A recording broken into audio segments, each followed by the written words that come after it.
Hello friends, welcome to our channel bay on science.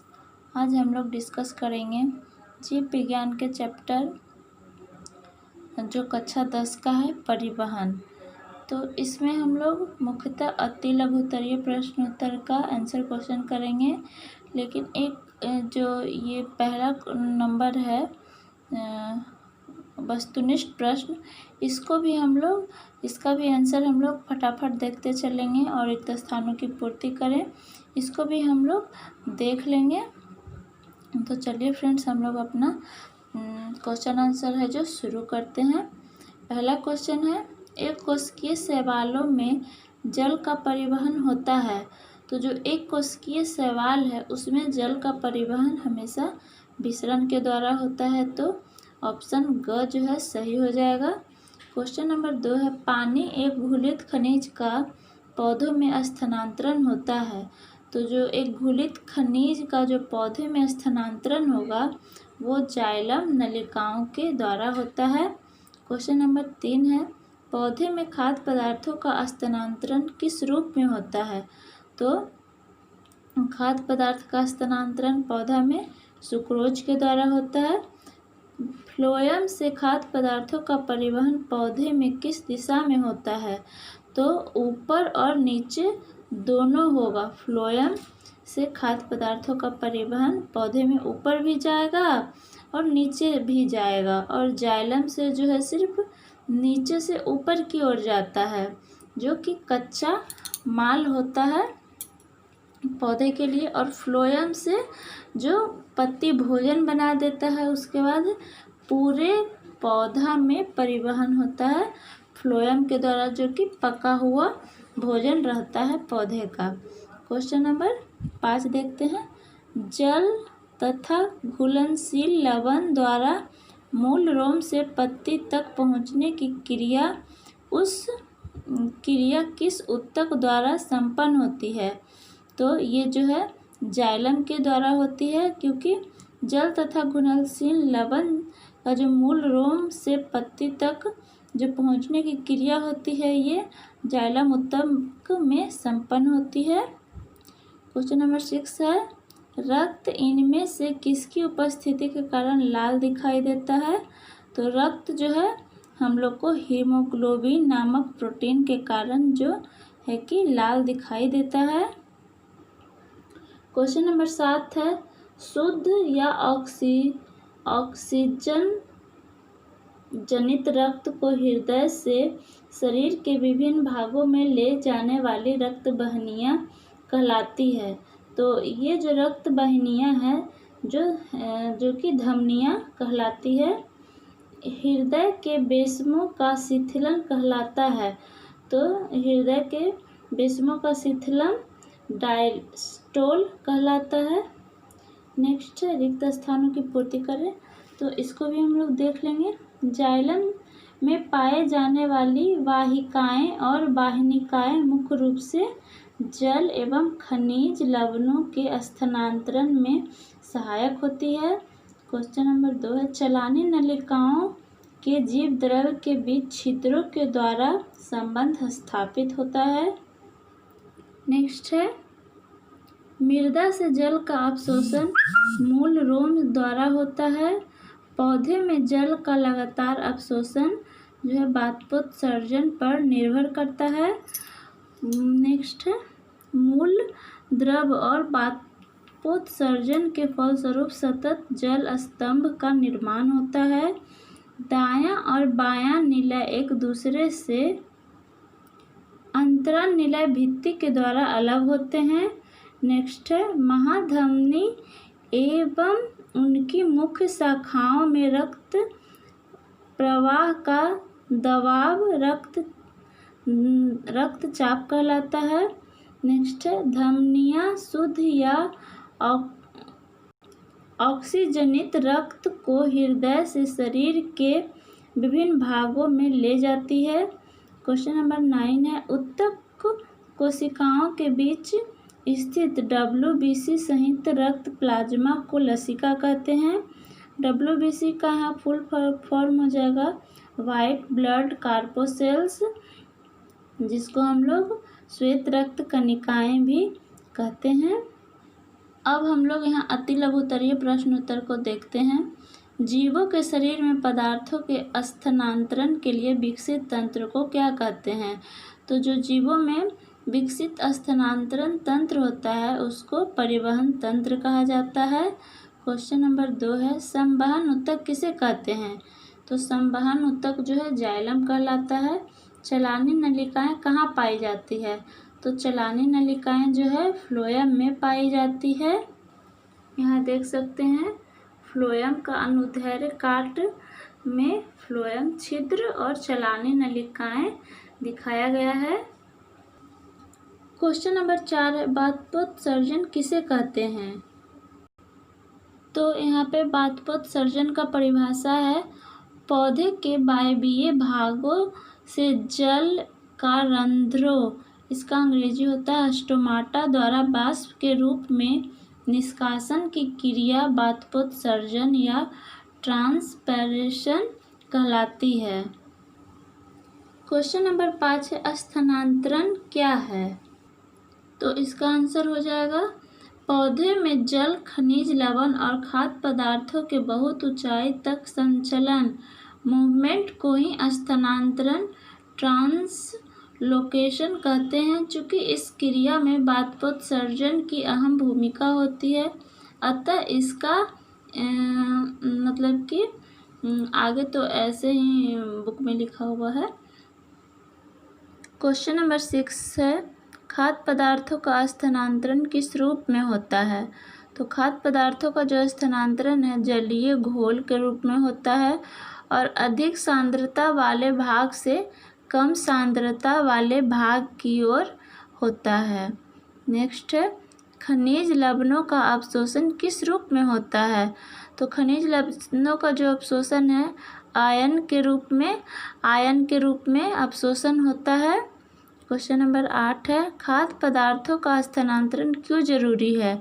तो खाद्य पदार्थों का स्थानांतरण जो है पोषण और विकास के लिए ज़रूरी है, क्योंकि कोई भी सेल्स है उसमें जब खाद्य पदार्थ उसके अंदर जाएगा तो उसको पोषण की प्राप्ति होगी और जिससे कि कोशिका जो है विकसित होगी। नेक्स्ट है, रक्त के विभिन्न अवयवों का नाम लिखें। तो रक्त में जो अवयव होता है उसमें प्लाज्मा मौजूद होती है जिसे प्लेटलेट्स कहा जाता है, आरबीसी और डब्ल्यूबीसी जो है उसमें मौजूद होते हैं।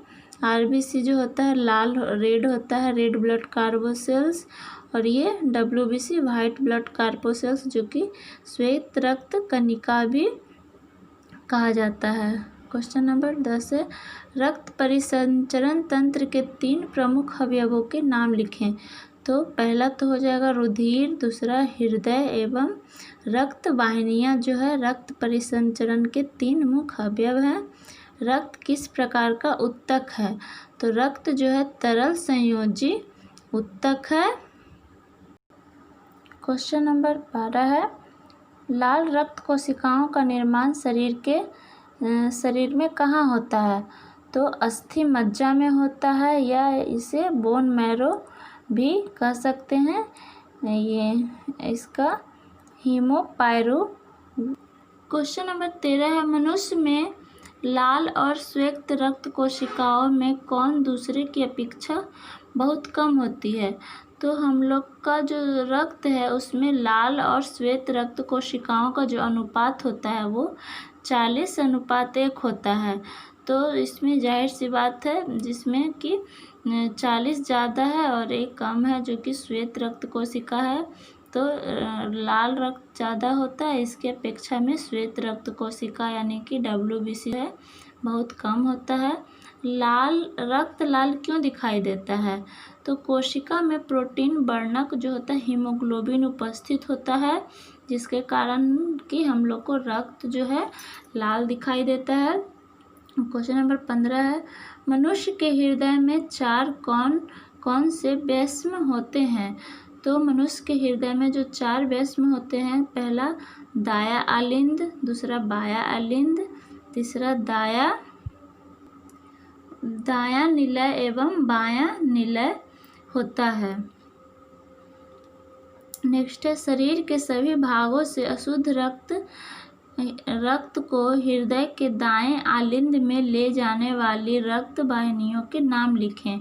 तो ये जो है दो नाम है, दो अग्र महाशिरा तथा एक जो है पश्च महाशिरा, जो कि है जो अशुद्ध रक्त को हृदय के दाएं आलिंद में ले जाती है। क्वेश्चन नंबर 17 है, हृदय के बाएं आलिंद निलय छिद्र पर स्थित कपाट का नाम लिखें। तो ये जो है द्विदली कपाट या मील कपाट होती है। क्वेश्चन नंबर 18 है, फेफड़े से शुद्ध रक्त को बाएं आलिंद में ले जाने वाली रक्त वाहिनी का नाम लिखें। तो फुफ्फुस शिरा फेफड़े से शुद्ध रक्त का बाएं आलिंद में जो है ले जाती है। हृदय के पेशियों का संकुचन क्या कहलाता है? तो इसका जो संकुचन है सिस्टोल कहलाता है। शरीर की ऐसी धमनी का नाम लिखें जिसमें ऑक्सीजनित रक्त प्रवाहित होता है। तो ये जो है फुफ्फुस धमनी होता है। शरीर की ऐसी शिरा का नाम लिखें जिसमें ऑक्सीजन जनित रक्त प्रवाहित होता है। तो ऑक्सीजन जनित रक्त जो होता है फुफ्फुस शिरा में होता है। विभिन्न शिरिकाएँ आपस में जुड़कर किस रक्त वाहिनी का निर्माण करती है? तो ये जो है शिरा का निर्माण करती है। 23 क्वेश्चन नंबर 23 है, एक ऐसे कोशिकीय पौधे का नाम बताइए जिसमें परिवहन विसरण के द्वारा होता है। तो क्लोमाइडोमोनास और यूग्लिना जो है इसमें परिवहन विसरण के द्वारा होता है। ये एक कोशिकीय शैवाल है। क्वेश्चन नंबर 24 है, पौधे में जल तथा खाद्य पदार्थों के स्थानांतरण करने वाले ऊतकों को क्या कहते हैं? तो इसे संवहन ऊतक कहते हैं। संवहन ऊतक में दो तरह के ऊतक पाए जाते हैं, जो कि एक जाइलम और दूसरा फ्लोएम होता है। जाइलम जो होता है जल का संवहन करता है और फ्लोएम जो है भोजन का पूरे पौधे में संवहन करता है। और जल जो जाइलम है जो खनिज लवण और जल को नीचे से पौधे के जड़ से नीचे से ऊपर पत्ती तक पहुंचाने का कार्य करता है। क्वेश्चन नंबर 25 है, जल संवहन ऊतक में पाए जाने वाले लंबी तथा बेलनाकार नलिकाएं क्या कहलाती है? तो ये जो है वाहिकाएं कहलाती है। क्वेश्चन नंबर 26 है, जाइलम तथा फ्लोएम में किसकी कोशिकाएं मृत होती है? तो जाइलम की ही कोशिकाएं मृत होती है। जाइलम तथा फ्लोएम में जाइलम की कोशिकाएं मृत होती है। क्वेश्चन नंबर 27 है, जाइलम तथा फ्लोएम में कौन सा संवहन ऊतक खाद्य पदार्थों का स्थानांतरण करता है? तो खाद्य पदार्थ का स्थानांतरण फ्लोएम करता है, वो भी पूरे पौधे में ऊपर नीचे सभी जगह करेगा। क्वेश्चन नंबर 28 है, पौधे में जल खनिज लवण और खाद्य पदार्थों को पौधे के शीर्ष भागों तक पहुंचाने वाली क्रिया क्या कहलाती है? तो ये जो है स्थानांतरण कहलाती है। रक्त या रुधिर किस प्रकार का ऊतक है? ये तरल संयोजी ऊतक है। दायां और बायां आलिंद एक दूसरे से किस संरचना के द्वारा अलग होते हैं? तो अंतरा निलय भित्ति के द्वारा अलग होते हैं। उस शिरा का नाम बताएं जिसमें शुद्ध या ऑक्सीजनित रक्त प्रवाह होता है। तो ये फुफ्फुस शिरा होता है।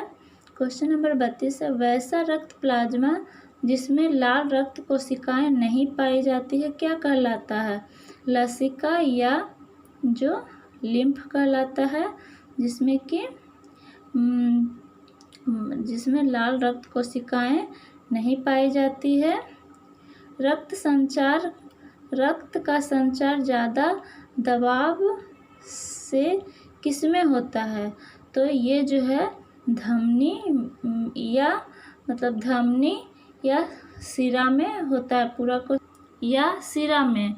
तो इसका जो आंसर हो जाएगा वो हो जाएगा धमनी में।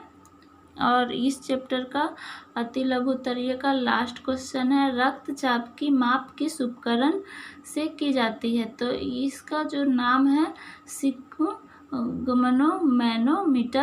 नाम है, जिससे रक्तचाप का मापन किया जाता है। तो आज का वीडियो यहीं तक, मिलते हैं अगले नेक्स्ट वीडियो में। अगर हमारा वीडियो आपको हेल्पफुल लगता है तो हमारे वीडियो को लाइक करें, इसे अपने दोस्तों में शेयर करें और हमारे चैनल को सब्सक्राइब करें, ताकि इस तरह के और भी वीडियो के अपडेट आपको समय समय पर मिलते रहें। तो मिलते हैं अगले अच्छे से एक नेक्स्ट वीडियो में।